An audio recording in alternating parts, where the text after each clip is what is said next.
சின்ன மருமகள் அடுத்த வார எபிசோடில் பார்த்தீங்க அப்படின்னா தமிழ்ச்செல்வியோட அப்பா வந்து ராஜாங்கத்தோட பேரை சொல்லி எல்லாருக்கிட்டையும் பணம் வாங்கியிருப்பாங்க. இது அப்படியே ராஜாங்கத்துக்கு எதிராக வந்து திரும்புது.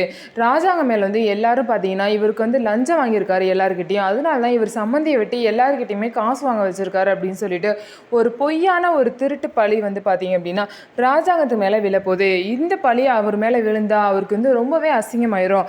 அவர் வந்து ஒரு பெரிய வந்து பதவியில் இருக்கும் போது இந்த மாதிரிலாம் பழி சொல்ல விழுந்தா அவங்க பதவிக்கு வந்து பாதிப்பு வந்துடும். அதனால தமிழ்ச்செல்வி பார்த்தீங்கன்னா அவங்க அப்பாவை ரொம்பவே மோசமாக திட்டுறாங்க. இது வரைக்கும் அவர் பதவியில் இருந்திருக்காரு, ஒரு தடவை கூட லஞ்சம் வாங்கினதில்லை யாருக்கிட்டையும். ஆனால் உங்களால் அவர் ரொம்பவே வந்து பண்ணாத தப்புக்கு அசிங்கப்பட போகிறாரு.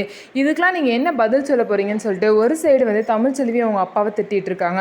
இன்னொரு சைடு சேதுபதி வந்து உங்கள் பேருக்கு மட்டும் ஏதாவது ஒன்று பிரச்சனை இருந்துச்சுன்னா நான் சும்மாவே இருக்க மாட்டேன்ப்பா, அந்த குடும்பத்தையே நான் சும்மா விட மாட்டேன்னு சொல்லிட்டு தமிழ்ச்செல்வி குடும்பத்து மேலே ரொம்பவே கோவமாக பேசுகிறாங்க.